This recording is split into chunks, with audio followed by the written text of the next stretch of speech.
మారుస్తుంది. ప్రొపెల్ వాడు విధానం.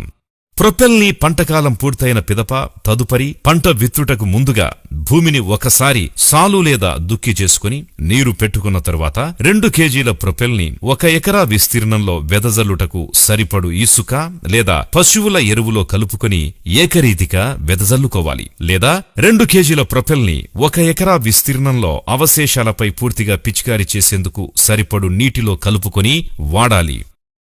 ప్రొపెల్ను వెదజల్లిన లేదా పిచికారీ చేసిన తరువాత భూమి లోపల ఉన్న పంట వ్యర్థాలను కూడా ప్రొపెల్తో కలగలుపుటకు భూమిని సేద్యం లేదా దమ్ము చేసుకోవాలి. ప్రొపెల్ పనిచేయు విధానం. ప్రొపెల్ ని వాడి సేద్యం చేసిన 48 గంటల వ్యవధిలో ప్రొపెల్ పంట వ్యర్థాలు మరియు అవశేషాలను ఆక్రమించి కుళ్ళింపజేయు ప్రక్రియ మొదలవుతుంది. ఇందుకు సూచనగా 72 గంటల్లో ప్రొపెల్ వాడిన భూమి నుండి కుళ్ళిన వాసనను గమనించవచ్చు. తదుపరి 2 నుండి 5 రోజుల కాల వ్యవధిలో కుళ్ళింపచేయు ప్రక్రియ పూర్తయి వ్యర్థాలు సేంద్రియ ఎరువుగా మారడం మొదలవుతుంది.